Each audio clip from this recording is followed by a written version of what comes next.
Back on NFL Daily, drafting wide receivers. A controversial way to decide who are the best wide receivers in the league. We're not drafting them from any team. We're just taking turns, picking guys off the board, and that will be the graphic. Top 30 wide receivers in the NFL that goes out, no matter what. Wow. I'm excited for this. No asterisk with a very, very small note? No asterisk, Okay. no nothing. All right. This is going to be representative, and I trust no one more than Patrick Claybon to make great picks. No, he doesn't. But Harmon is... He doesn't. He doesn't. It's so not true. I think you picking Terry Fontenot was such great content. Okay. Number 9 overall. All right. Harmon, sorry. Wow. Yeah, see, it was aggressive. But that's what I like about it. That's what I like about it. Let's start. The parameters here are just who do we think is the best right now? We're not talking about career. We're not talking about the future, but we are talking about 2025. So who would we want this season? Not fantasy numbers, like reality. Who would you want on your team? And since you are Mr. Perception, why don't we give Matt Harmon the honor of kicking off? Oh, wow. That is beautiful. I think I've got a tier of 6 guys that I think are true tier 1 wide receivers, but I'm going to go ahead and give it Ja'Marr Chase off the top here because he's coming off the best year. He's coming off the Triple Crown. I think he established himself as an elite tier wide receiver a couple of seasons ago.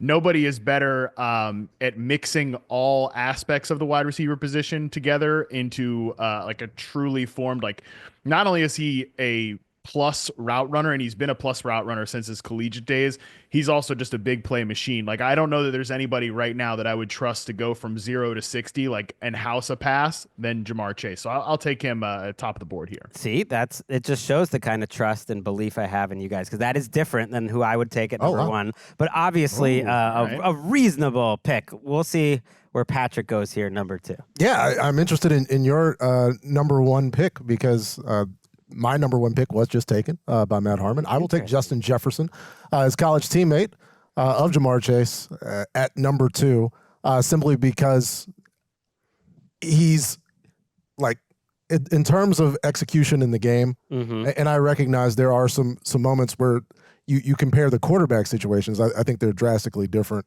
I think Justin Jefferson would put up insane numbers were he in Cincinnati.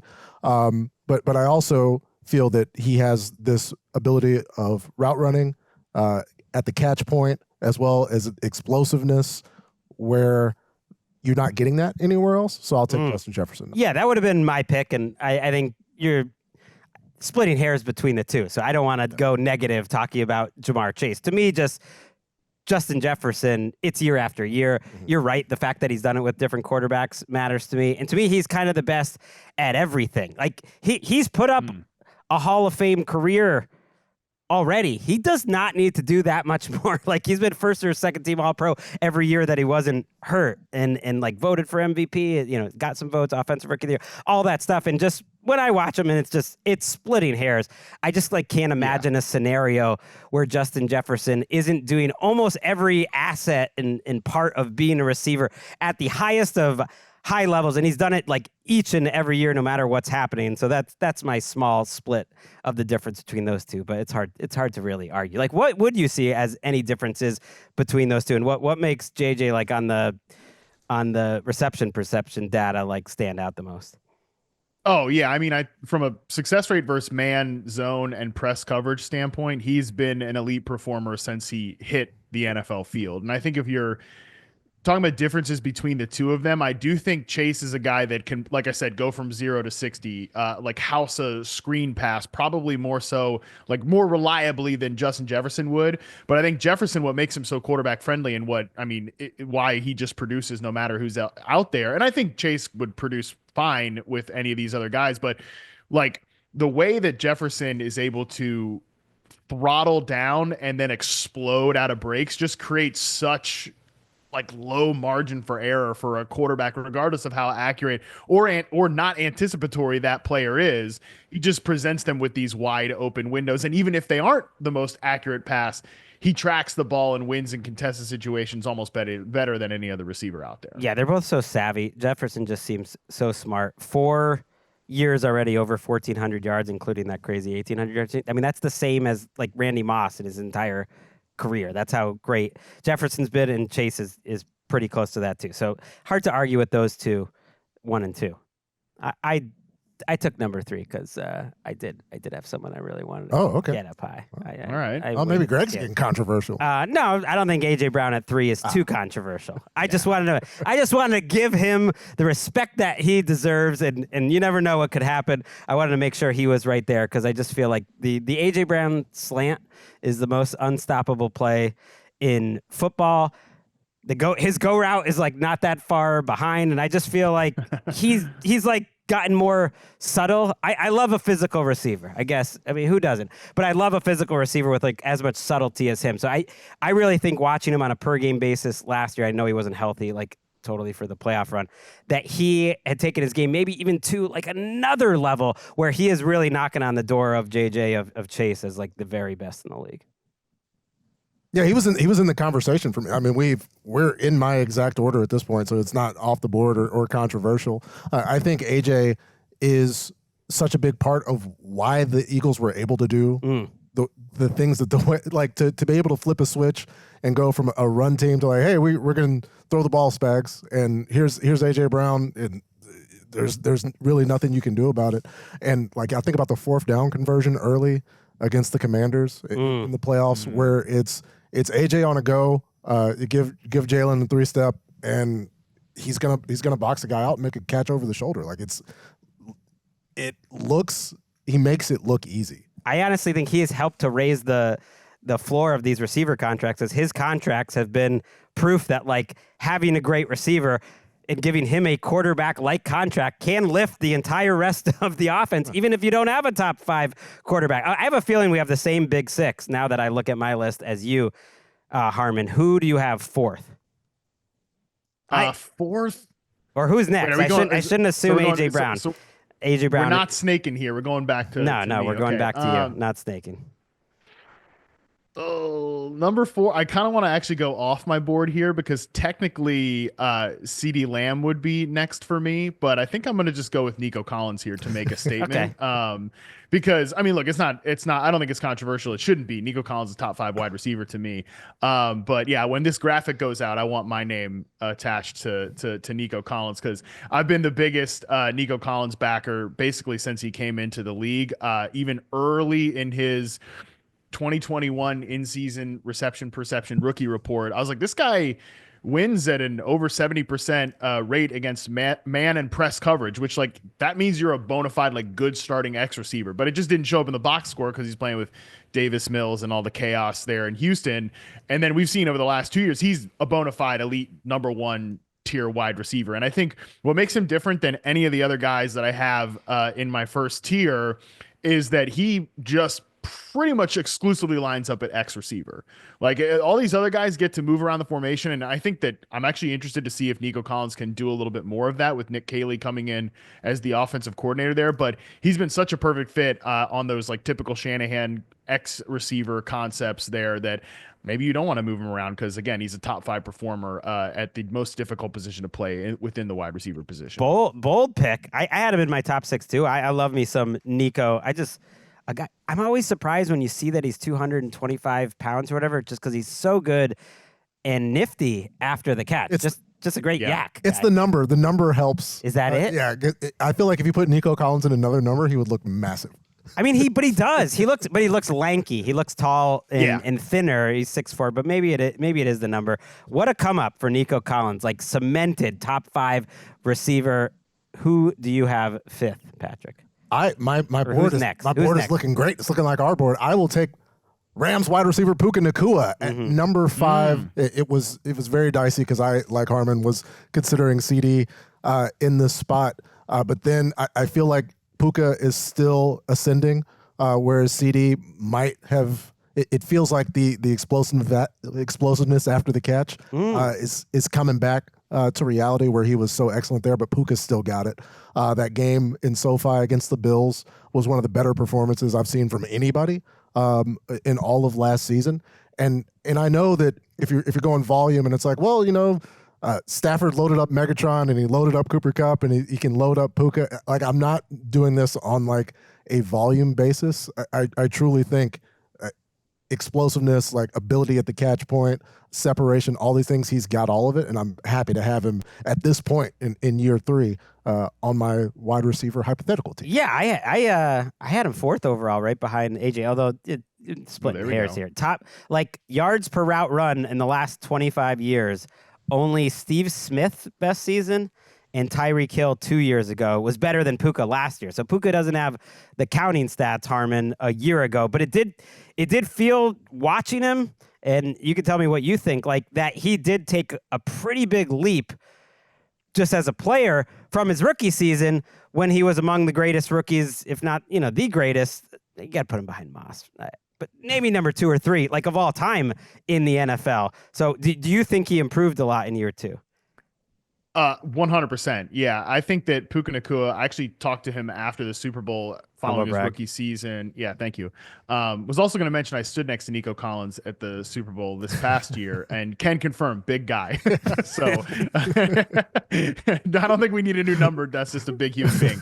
But no, yeah, with Puka, I think the one thing that he told me in that conversation is that he wanted to get better at the catch point because he felt like he let some things go during his rookie season that he probably shouldn't have. And I think right away when he came back from injury, you saw that he was winning along the sideline a lot more. Like, there was all the typical over the middle work, the digs, the crossers, these dagger concepts. Like, you saw all of that, but he made an intentional effort to get better in terms of timing his jumps, like having late hands, getting his feet down in bounds. Those were all there. And that's the stuff that you do if you're a true number 1 wide receiver. And just from a separation standpoint, his success rate versus zone coverage this year, because I just finished charting him, he'll be on the site next week, 85.1%. That's going to be among the league leaders and represented a big, big jump as well. Right. Now he can win against any type of coverage. That's right, Walker. Thank you.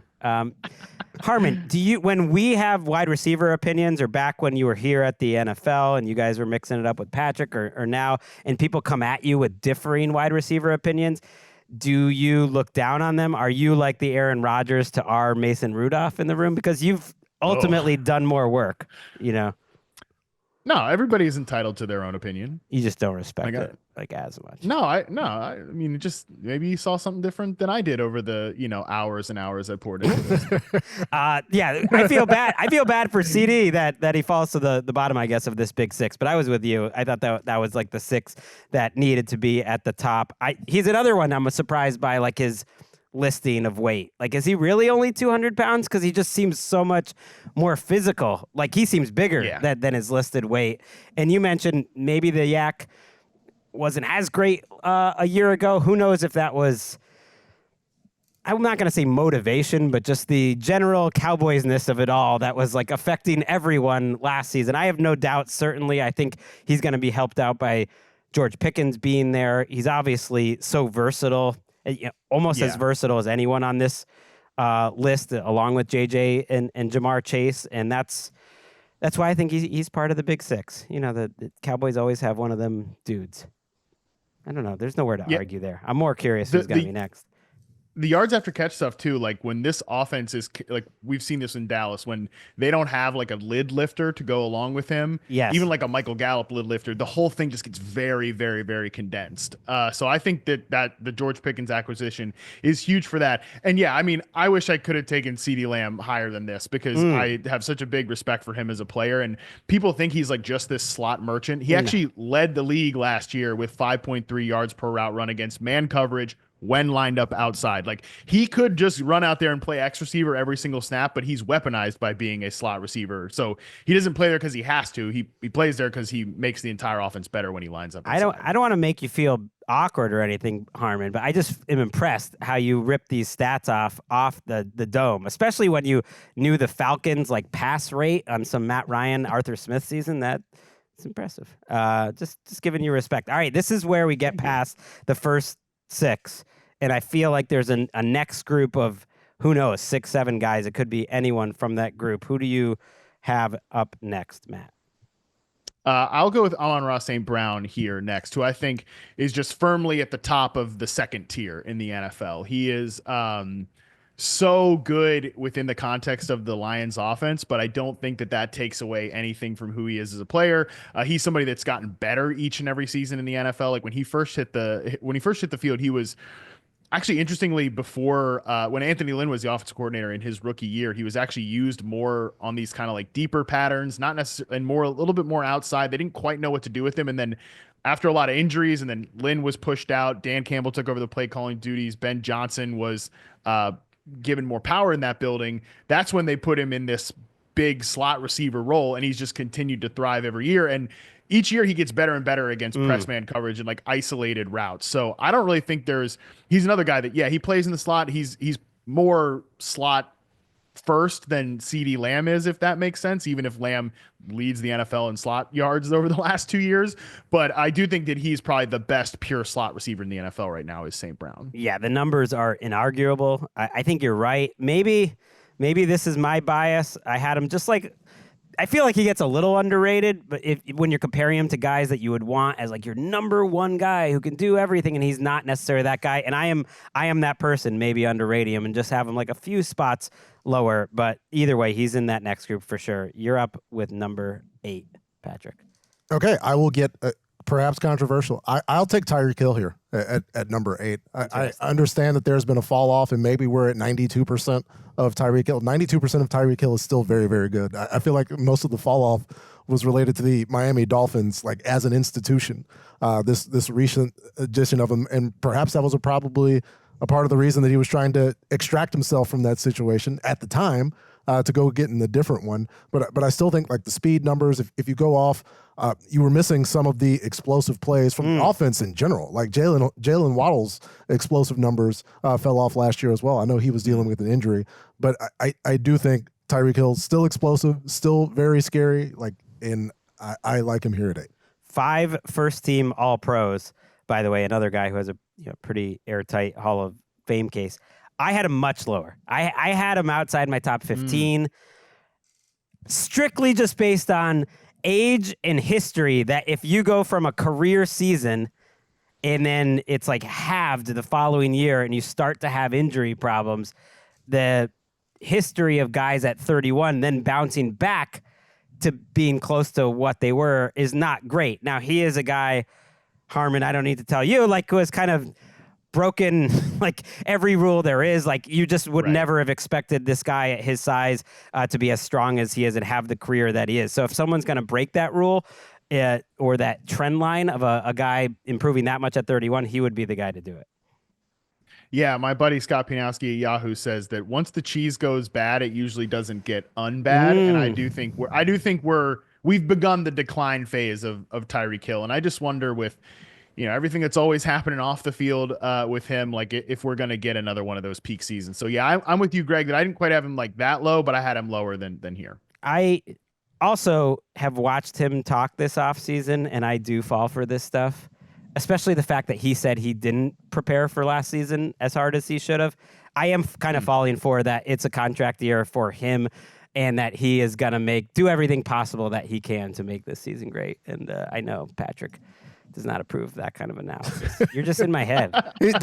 Look, Tyreek Hill previously, while you said on this Hall of Fame track, previously not trying. Now, my point is, he said he didn't prepare, and you heard some talk that he was a little sloppy in his preparation going into last year, and he was hurt all the time, and he was a little, he wasn't as explosive. So I'm trusting him as the source. I think he's ready. I don't think football is good for you. I think the more football you play, you're probably not going to be doing it very well for very long. Okay. I will take Brian Thomas Jr. off the board in the top 10 here. This guy, first game in the NFL, I could still see it. That first touchdown he had, it's double coverage with Jalen Ramsey and Jordan Poyer, and he's doing a toe tap at the back of the goal line, and this was supposed to be some sort of one-trick pony. He hits like a turbo button when they hit him on some of those slants. That is just rare. His ability to change speeds. I think there's a lot of conversation about this in the NBA. And I think it's obviously true in the NFL too. Your ability to decelerate is a skill. Like, guys who can drive and decelerate, guys who can run and decelerate. Obviously, that's great on like the stop routes and everything, but man, he mixes it up. I don't know if you see that, if the numbers reflect that, Harmon, to me, but I just don't think many people move like him. He's obviously got like the size, the strength, and he had the production last year. So to me, I'm already ready to just like stamp him top 10 going into his second year. Well, see, Greg, you asked me if I look down on other people's opinions when they talk about wide receivers. Can't do that because shout out to you when I came on around the NFL to talk about that draft class that year. You said like you can't draft Brian Thomas too high, and I was like, well, I mean, he's probably the fourth best guy in the class to me. So I mean, hey, see, I can't turn my nose up at any opinion when you had the best one potentially of that entire draft class. But yeah, no, I think that Brian Thomas Jr. He has a real rare skill set. You know, he's a guy that 80.8% success rate versus press coverage in his rookie season and reception perception. So like he can, again, another guy that is built like a vertical freak show X receiver, but he also averaged over 10 yards per target on screen passes. Like you can do whatever you want with him. That there aren't a lot of guys that are built to do that. So yeah, I mean, the sky's the limit for him. I had him 11th on my list, so not far behind here. Okay, yeah, this whole group, and there's another rookie I feel like from a year ago at least that would be high, and he's going to be playing with Travis Hunter right there. Travis Hunter, another wide receiver who can take a screen a long way. He is eligible. If anyone listening is curious, you know, rookies are eligible to be taken. Wow. And I feel like, yeah, he's at least in contention. It's somewhere on this list. Let's go, Matt Harmon. You are up. Finish out our top 10. Yeah, I'll go Malik Neighbors here. I'll stick with rookies from last year. Neighbors, by the way, well, I won't. In case I end up taking the guy, I won't say it. But yeah, Malik Neighbors. I mean, you're not sneaking anyone past us. We know like who the people are. You can talk about them. Come on. You never know. Yeah, Malik Neighbors was awesome as a rookie. Another guy that I think. I mean, who is it? Your deep sleeper like Garrett Wilson or Ladd McConkey? I mean, these are big time names. I was just gonna say that I think Ladd McConkey was the best rookie wide receiver on film last year. Yes. And I think that doesn't mean that he's going to be the best over the course of the class, because I think Neighbors and Thomas both have a higher theoretical ceiling, and I think that Neighbors actually has the highest ceiling of any of these guys because of his complete skill set. He's a really good route runner. He's explosive. He's similar to Chase in that I think he could develop into one of those guys that you can put the ball in his hands and he can house it from any area. I actually think he was underutilized on post routes last year for obvious reasons, and I'm not 100% sure that any of the guys under center for the New York Giants this year are going to be able to access him in that area, but he's somebody that is really good on stop routes. He's really good with the ball in his hands, and actually somebody that I'm so impressed with the detail and preparation he puts into being an after catch player, because you ask these guys like, oh, hey, what goes into being a great after catch player.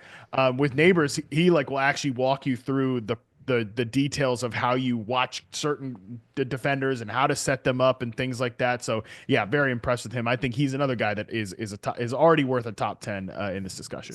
Something in that LSU water. Who would you have had? And Ladd will get taken at some point, I would assume, in the next handful of picks, whatever it is. Who would you have chosen between Neighbors and Ladd, Patrick? I would have had Neighbors. Okay. Yeah. Interesting. But maybe I'm crowning him too soon. Not to diminish Ladd McConkey, who is 6 feet tall and ran a 4.3. By the way, I feel like I need to say that every time I say Ladd McConkey, so people don't act like he's this 5'7" dude that ran like what Barrios ran. Yeah, it's like he's out there trying hard. No, like Ladd McConkey is an explosive athlete. Same height and weight, and some similar numbers to Neighbors. Actually, I don't think they're too different. Yeah. No. And all right, we'll save our Ladd talk, but Neighbors getting love. I'm surprised knowing some of your favorites out there, Harmon, that you took him there. That shows how much you love Neighbors. You have number 11, Patrick. Well, with the number 11 pick, I will take Terry McLaurin of the Washington Commanders. Kind of unlocked last season by we might have missed what could have been with peak Terry, and not that he's significantly declining, but just. The explosiveness, the ability to make those big catches like with coverage right there, and he's just really good, and I'm really glad that we can see that on a statistical basis, because we knew that he was carrying some pretty awful quarterbacks for a long time. Yeah, there's some reporting today. Pro Football Talk passed along. He's unhappy with his contract situation. He's missing OTAs right now. Not a huge deal. Seems like a contract that will almost certainly get done by training camp. Wouldn't shock me if it gets done next week. They want to reward Terry McLaurin, who is Mr. Washington right now, and he'll be like perennially underrated. We were here in the Chris Wesleyan podcast studio. I'll always remember watching this game when Chris was recovering from cancer the first time around, and we were in like Keisha's very temporary apartment, and I think her mom was there as well helping out, and we watched Terry on Monday Night Football as a rookie, and Wes was just all over like this guy was just like the most underrated wide receiver in the league, and that has obviously borne out to be true. I'm going to take Drake London next, and I'm going off my board. I actually had Ladd ahead of him, but I just feel like I don't like seeing, for some reason, Ladd's a rookie. He can slide a tiny bit. I don't want Drake London to slide anymore because I had him, I think, ninth on my list overall, especially seeing him play with Michael Penix at the end of the year. Like the reason why London's numbers for the whole season went up is just because he got those couple of weeks with Penix. He finished 7 for 106 and then 10 for 187 against your Panthers in week 18, I guess it was. And I went back and like just checked out some of those games and like, it's all outside the numbers. It's all these, not that Kirk Cousins couldn't throw, but kind of he couldn't outside that. Not like Mike did last year. No, and then now you're getting to see like the full London, right, Harmon? And so I think when that's unlocked, I actually think for what it's worth, he's just like a safer pick than even some of these younger guys because we've seen it year after year, and it wouldn't shock me at all if he goes and has like a first team all-pro type of season this year. Yeah, I had London ninth on my list as well, and I think the best part about his season last year is, like you said, you got to see all parts of his game expressed because when it was Kirk Cousins under center, you notice that, oh yeah, they're moving Drake London around. And this was something I hoped happened when, that Rams based coaching staff came over there to the Falcons. Cause I think Arthur Smith gets too much flack at times, especially from the fantasy community, but he was just 100%, again, just isolated, kind of tethered at that static X receiver spot was Drake London in his offense. But this offense much more dynamic. They got him a lot of slot work. And when he was in the slot, Kirk Cousins was just peppering him on over the middle targets. And that's really where you can get some great stuff out of Drake London. Cause yeah, he is huge. He's great at the catch point. He can win in those tight coverage ways, but he is so fluid and just an excellent underneath separator that he can be a high volume receiver in those ways. But yeah, then when Penix gets into the mix in the final 3 games, then you get to see the fireworks of him being on these deep outbreaking routes in tight coverage. So yeah, I expect if that usage holds and Penix can, maybe not be a consistently accurate quarterback, but can access Drake London in those ways, I think we will see easily the best season of his career. Yeah, Penix is not afraid of throwing that thing down there to London. So even if he's not accurate, I think volume wise, it's going to be there. And it's funny you mentioned Arthur Smith gets, you think, too much grief from the fantasy community, but he also gets a lot of grief from the Falcons, Atlanta fans community, and the Steelers fans community. I would say tape heads aren't huge Arthur Smith fans. It's been a bad couple of years for Arthur Smith. Him and Aaron Rodgers now need to join forces to that'll save fix their lives. Everything. Yeah. Number 13, you're up, Harmon. Yeah, I'll go ahead and take Ladd McConkey here. Okay. There's a few big names that he's right there with, but man, he was so he was special as a rookie. He wasn't like Patrick said, he gets sort of typecasted as the gym rat, small, scrappy, white slot receiver, but he is a dominant separator. He was the best in terms of rookies last year in success rate versus press coverage and reception perception. He is also a threat to break multiple tackles and stack big plays with the ball in his hands. And he's a monster in tight coverage, contested catch guy, despite the size. So there's really nothing that you would ask of a wide receiver one that he can't do. So like I said, I think he was better than Thomas. I think he was better than Neighbors on film last year. That doesn't mean that he will be best over the course of his career, but he is certainly with the right quarterback to do it. And a guy that you saw right away. What I love about McConkey is that when he's running these dig routes or kind of coming back to the quarterback against zone coverage, he's always he's consistently working himself open. Even on digs where, he could go behind that defender, he always crosses the face, and Herbert just immediately loved that. So I think that's going to be a great connection this year. Yeah, he smoked some really good cornerbacks on outside, on the outside in single coverage.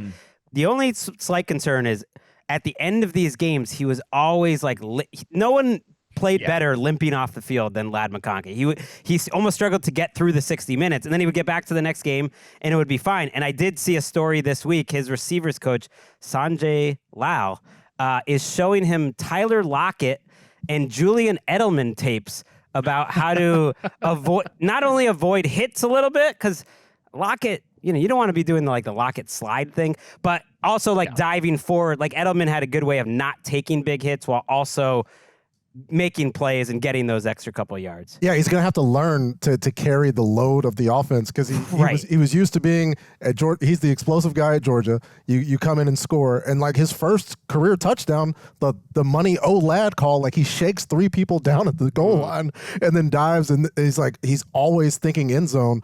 But it's 17 games of that when you're going to be the team's leading receiver. It's probably tougher to play like that, and so that's what leads to, because there were so many times where Ladd was the only option. See, we're trying to say though, hey, he's not just the white slot receiver. He's clearly not. But then his coach is showing him Edelman tape. It's like, come on, help with the narrative. Tyler Lockett actually, like a supercharged, better, being a better Tyler Lockett would be like truly incredible career, and I think he is that already. Right, he's already there. Yeah, that was my player comparison for him when I charted him in college. Really, Tyler Lockett. So, that's awesome. He's already a better version. No offense to Tyler Lockett, who is incredible at his peak. All right, number 14, and then I'll go, and then we're going to take a quick break. Yeah, I'll go ahead and go age here. I'll go Devontae Adams at number 14. Still contributing. I think the numbers, of course, he's in a Stafford offense. Things are going to go up. He got volumes of targets late on a bad offense from a quarterback who was playing middling last season, where he's getting more targets, more touches, and opportunities than Garrett Wilson. And he's not that much older than he was at the end of last season. I think this is a great spot, and I'm very comfortable having Devontae here. Yeah, I had him in this exact same spot, and frankly, I felt bad almost having him that low because he's someone that I think when you watched him on tape, you're like, oh yeah, it's still there. Like maybe it's 90% of Devontae Adams, but that's still awesome, and he could have had a monster season in a different scenario. So because it's so similar, I'm just going to go right into my next pick, which is I'm going to take Mike Evans here. And we are at the point where, yes, it seems crazy year after year. Was Mike Evans slightly worse maybe a year ago than he was in 23? Maybe. I don't know. What did you think, Harmon? The production was essentially the same, except he missed 3 games. But I saw everything that you've loved out of Mike Evans pretty much. So until he actually does fall off, it feels rude to rank him too much lower than this. Yeah, I think 2023 was the best season of his career, and he was pretty much just the same player last year. So, no arguments here. That would have been my next pick as well. So much agreement. I did hear from someone on Blue Sky. Check us all out there. We're having fun. That they didn't like it when we agreed too much on these little rankings. Well, that's not good podcasting. What do you want to do? We're all watching the same games.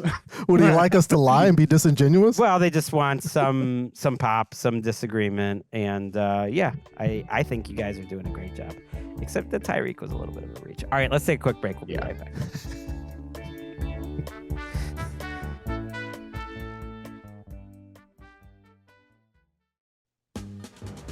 Back on NFL Daily.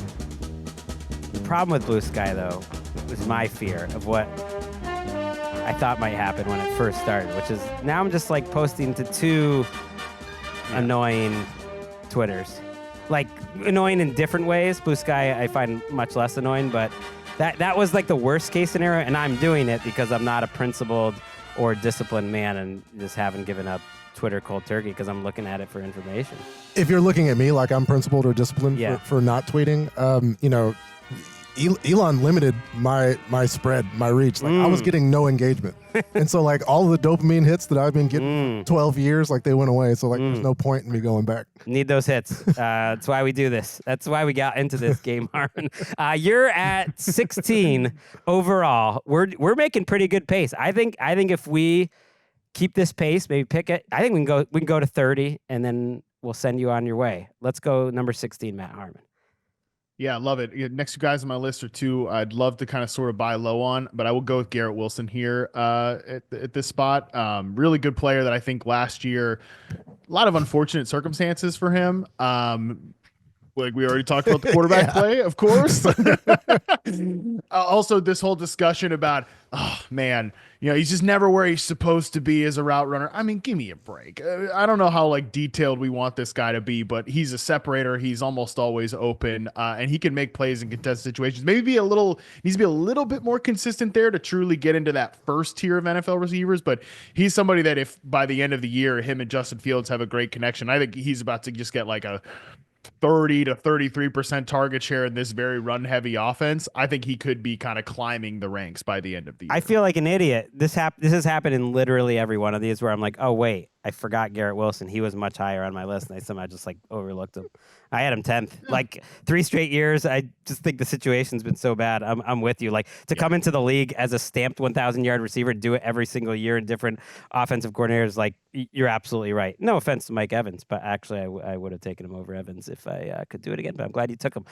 You're up with number 17. And maybe I'll offend a couple of players here. I'll take the number 2. I'll take Devontae Smith here at number 17 because I think he the perception of Devontae is influenced by the Eagles and the offense, not just the run heavy nature of the way things go, but also the fact that he's sharing those targets with A.J. Brown. And in every situation where Devontae Smith has been asked to produce, he has done so. When A.J.'s out, when the team is only throwing the ball 20 times a game, he's been producing. He's caught 70% of his targets in the regular season. He's caught 70% of his targets in the postseason.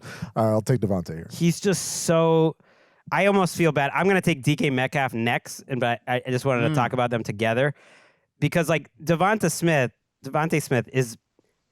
He's better at like being a wide receiver than DK Metcalf, for instance. And he's as good or better at being a wide receiver as a lot of the people on this list that we've already mentioned. Like the size is like a small limitation. I guess if he was on his own team, I guess I'd be curious to see what would happen. Like he is better as a great number 2, but wouldn't everyone be better as like a great number 2? Yeah. He's just like so freaking good that like I don't think you can look at a lot of these guys we've already talked about, even the ones inside the top 10, and just at the pure art of like being a wide receiver, say they're much better than Devontae Smith. So I don't think that's too high at all. That's exactly where I would have had him. And DK, to me, is a little bit of the opposite of that. I'm curious what you think, Harmon.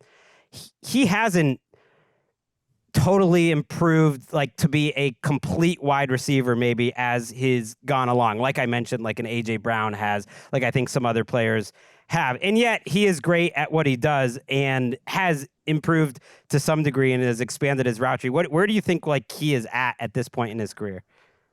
Yeah, this is the biggest reach relative to my board, only because the tough part with Metcalf is he's coming off his worst season. And at times I've been a really big defender of his game, and I actually think he was a little like misunderstood coming into the league, where he was just viewed as this like one-trick pony. He was stiff because he's always been really good against press coverage because he's so physical at like the hand combat portion of it. But he's really taken a step back on contested catches the last couple of seasons, especially last year.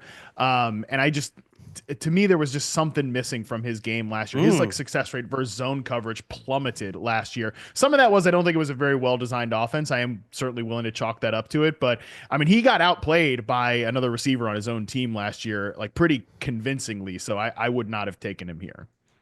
I'm hit with the Harmon biggest reach. How does that feel, Greg? It feels. We had to disagree. I hope that whichever. It feels fine. I'll defend it because it wasn't a good year. You're right, and his and Gino's connection was not great.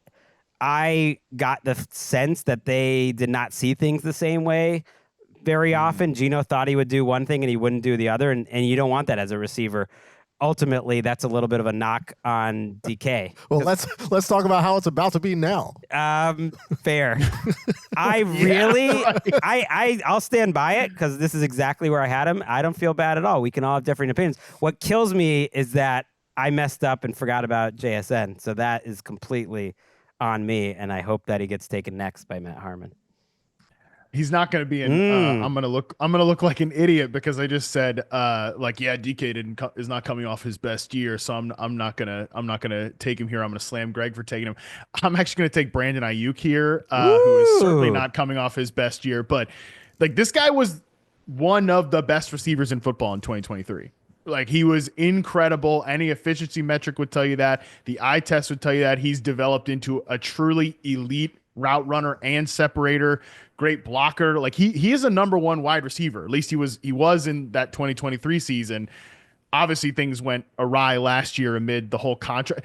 I'm sure Claybon, I hope you agree with me on this. I've just been like rolling my eyes at the whole thing. Oh, how could Ayuk comes in here out of shape? It's like, just sign him to a contract in the middle of this offseason. Like give him the money then, and he comes in dialed in. We're not having this conversation. So he is coming off a major injury. I don't really care about the stats from last year because I think we can chalk that up to just the weirdness in the offseason. So if this guy gets right, I think he can be like a core pivot player for the San Francisco 49ers because that's how he was playing prior to getting that contract extension. It's a fascinating, sliding doors moment when he didn't go to the Steelers. That he thought he was going to the Steelers thought he was going to the Steelers, and reportedly Kyle Shanahan stepped in at the last second and kind of made the 49ers keep him. What would that world be like? DK Metcalf would not be on the Steelers, that's for sure. Step in 2 months before that. Yeah. Like, what was the point of the whole fiasco? Like what was accomplished in that? Like did you save the 49ers $2 million? Like what? I have no sources. This protracted situation. My guess would be the front office and maybe ownership even felt differently about him than Shanahan. But you're right. If Shanahan has that much juice to make it happen in the end, that he's the most important guy, I think we would all agree that that's the case. I think he has the hammer versus John Lynch. Like, why didn't it happen earlier? Would it all have happened if the 49ers had protected properly in the fourth quarter of the Super Bowl and Brandon Ayuk, who absolutely pantsed Trent McDuffie wide open to win the Super Bowl on a touchdown catch, and they don't protect correctly? Chris Jones sacks the quarterback, and it's all history and loss because only one team can win and only one player can win. The real sliding doors moment, Gregg, is actually when Ayuk was posting like Commanders practice film with his buddy Jaden Daniels. That was funny. Whoa, what a moron! Why does he want to leave San Francisco and go play for the Commanders? No, like imagine Terry McLaurin, Brandon Ayuk, Jaden Daniels. That's the real sliding doors moment. That would have been amazing because the Commanders ended up with the wrong former 49er in my mind, Deebo Samuel. Yeah. And the Steelers, DK was like a nice fallback, but it would have been nice to have him last year on that team, or Brandon Ayuk on that team last year. That's a great call on the Ayuk in the Super Bowl because I feel like Emmanuel Sanders gliding down the field wide open and Jimmy G not hitting him lives like so front of mind for me and gets more pub. But Ayuk and the other one deserves more attention. Because we saw that one, right? the camera's focus on this. Saw the ball. Here the protection's bad, and Purdy's getting sacked, but Brandon Ayuk was naked in the end. Yeah. He had, I can't even say the yards of separations because I believe it was McDuffie. If it's not you, Trent, then I'm sorry. But the defender's on the ground. I'm not really like a 49ers guy versus like consensus or anything. I definitely don't root for them, but man, they've had it pretty rough. I feel like they're almost not owed one, but I would, if they actually get it done at this point after all the heartbreak, I would appreciate it. Patrick, you're up next. I'm going to take another number 2. I'm going to take T. Higgins here.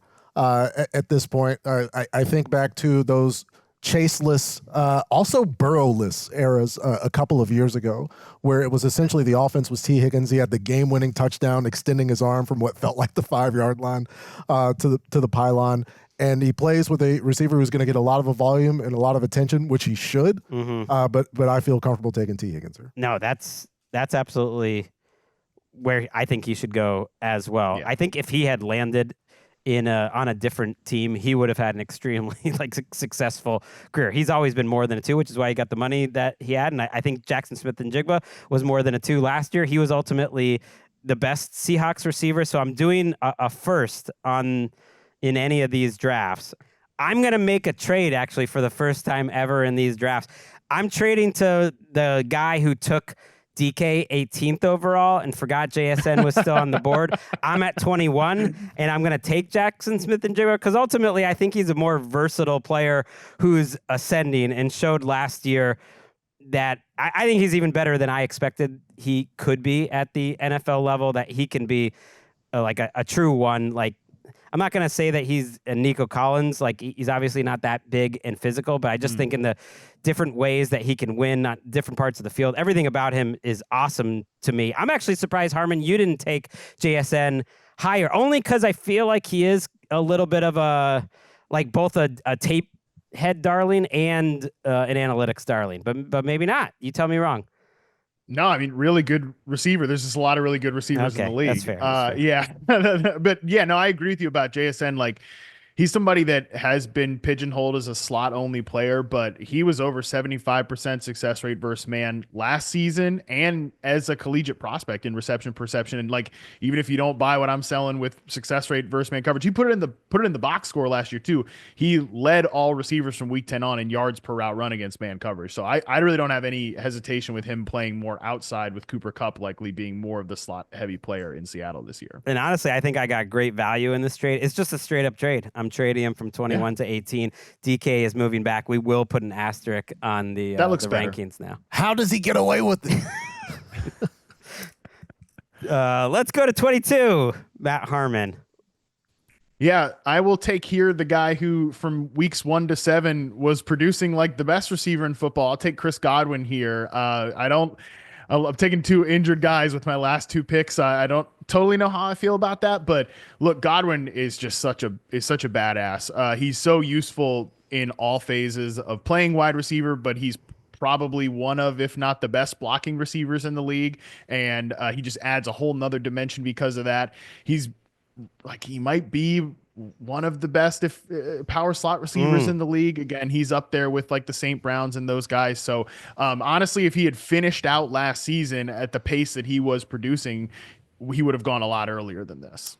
Yeah, he's a tough one because the injury, it depends on the parameters. I do like for posterity. This is something I want to look back on a year from now on NFL Daily and like see how the rankings change. So I'm actually glad you did that because I was too focused on the injury and just thinking like he's not ready for this season. But we know that receiver is in there and we saw it. It kind of landed somewhere in between. You're right. He would have been higher. You're up next with 23. All right, at number 23, speaking of injuries, I will take Chris Olave at this point, a player that I think due to some organizational malfeasance we haven't been able to see the best of. I hope he's safe.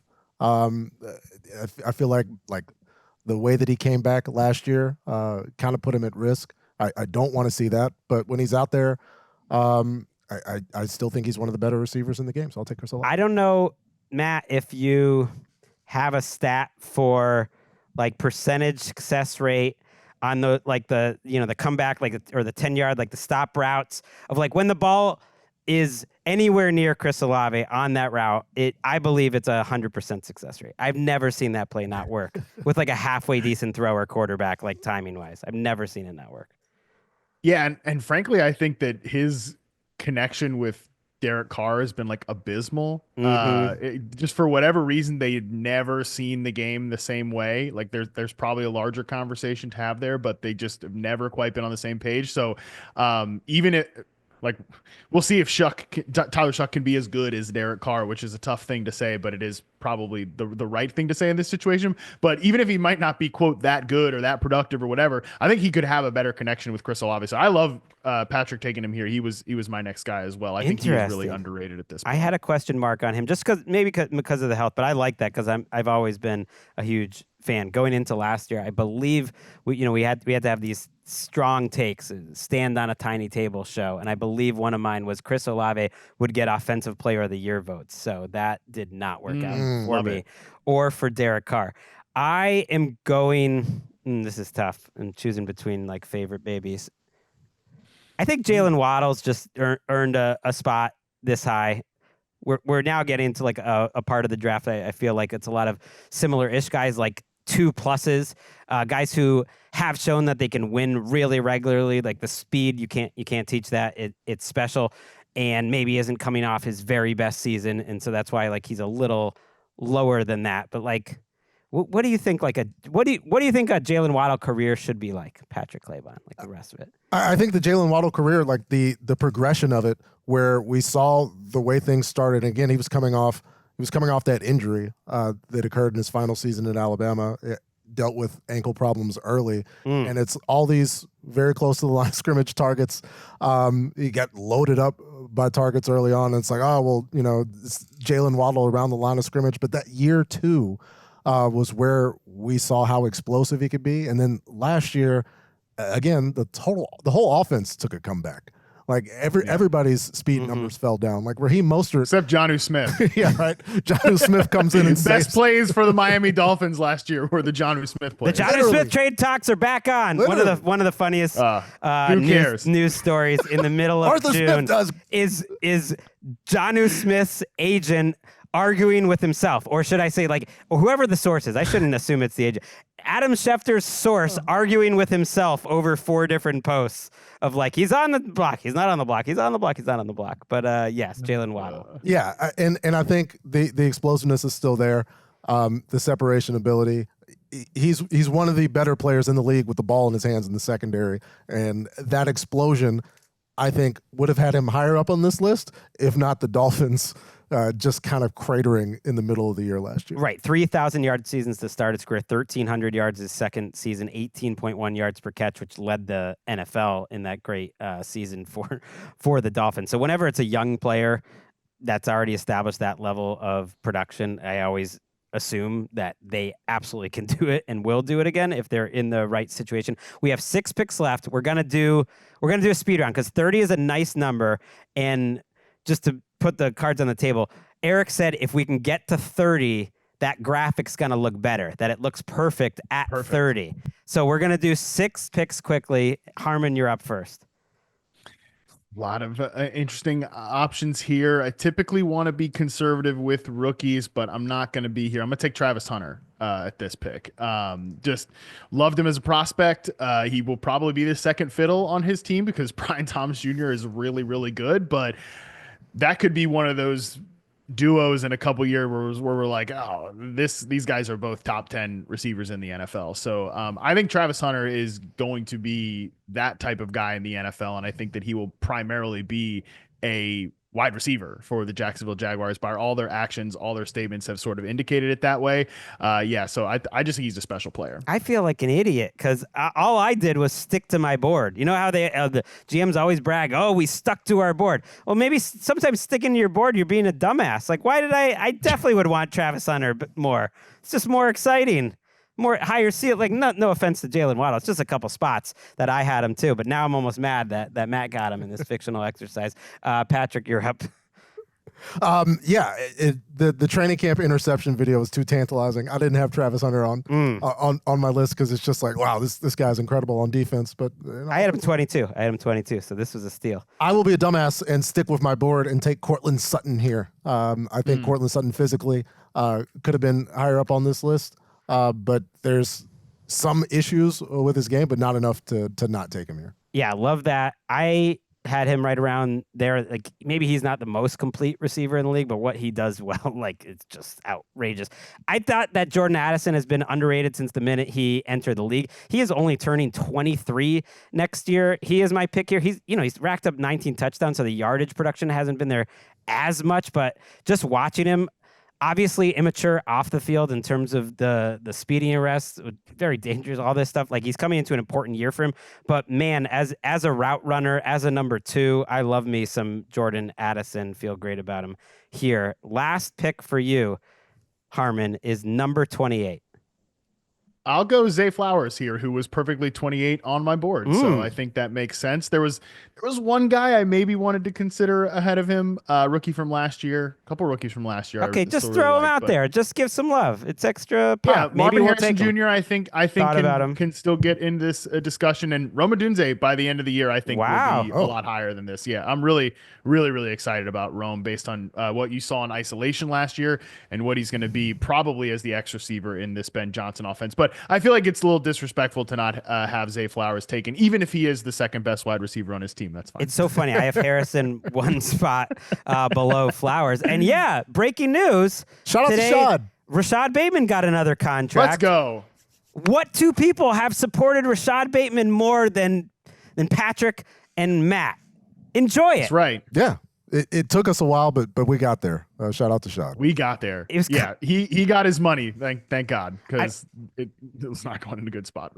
Yeah, but I want to give the Ravens a ton of credit here for recognizing what a talent he is and signing him to a 3-year extension when he still had a couple years on his old deal. What they surprised us signing him to last year, it was like a real belief in their own system and their player giving him that contract. But then I realized it was all some BS CBA chicanery that they're kind of taking advantage that he was on the do not report list, so he was going to have to wait an extra year, and they sort of took advantage of that. So ultimately, he's like on Rob Gronkowski's second contract, which was like the worst contract any player has ever signed. But Rashad Bateman, he's not a Hall of Famer.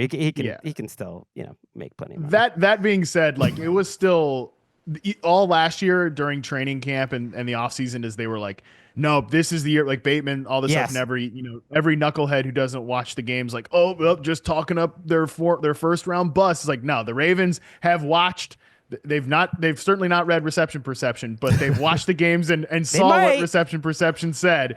That guy is when you just isolate him, he's such a good route runner. He's such a good separator. So yeah, I'm not going to say I would have taken him next, but I'm glad you got him into the show here. That contract now, I think it was adding 3 for 36, but now it's like a total of 5 for almost 50, which is, an incredible deal for the Ravens. But also they gave him a lot more guaranteed money, and it's great to see him developing. I think he was on a very short list of guys with, maybe the only guy with 16 yards per reception and 9 touchdowns. Kind of a weird slice, but great job. I'm glad he got mentioned, even if he's not in the top 30. Your final pick, and you can tell us who you're thinking about here too. Yeah, I've got some guys in this range: Rashee Rice, Deebo Samuel, Jacoby Myers, but I'm going to take Jamison Williams just for the sheer explosiveness. Like that's what we're watching for.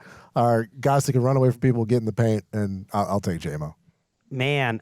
I was hoping you would choose between. I had Jamison Williams right there at like 32 as well, like right in that group. I was hoping you would choose between the Colts receivers because I'm thinking about Josh Downs. I'm thinking about Michael Pittman. I'm thinking about George Pickens. I really believe if it was my team, I would take Josh Downs. I do think he's that Greg. Good. I think valuing that a slot, primary position matters, and that he could get to an Amon-Ra type of level where he like gets an all-pro nod. Like he has that sort of talent and has been in a different situation. So as much as I like what Pickens does well and think he could have a monster year, I actually think Downs is even more valuable. I feel safer about Josh Downs. I'm glad you mentioned George Pickens because I forgot about George Pickens. I probably would have taken him. I probably would have taken him earlier. I know. His situation was horrible. I feel bad that Pittman, Pickens. I thought about Khalil Shakir too. Love to the slot receivers. Love to you, Harmon. Everyone should check out Reception Perception. Yes. And then obviously check out what Matt is doing over at Yahoo. What's the summer of Harmon gonna be like? Like, you got anything planned here? This is time to get away almost. Yeah, my entire family is going on a trip to Disney World next week. Okay. So, that'll be as my wife and I are the childless and non-Disney adults of the family. We'll see what we can mix it up with there. Yeah, y'all are gonna be living the dream. I can't imagine. Sounds like mixed feelings. Like, I hope the Harmon family doesn't listen to this. We will be back. I think they know where I'm coming from. We will be back. Beyond that, just charting. Charting is fun. You got to get away from charting though for a little bit. I'm glad that you will. Patrick, you're not getting away at all. You're locked in for the next couple of weeks on NFL Daily, including a show next week. We're gonna complete that Secret Weapons episode into NFC. I cannot wait. That'll be your next show. Our next show in this feed will be on Monday morning. We'll be with my friend Nick Shook. We'll wrap up some news. Next week is almost the end of the offseason.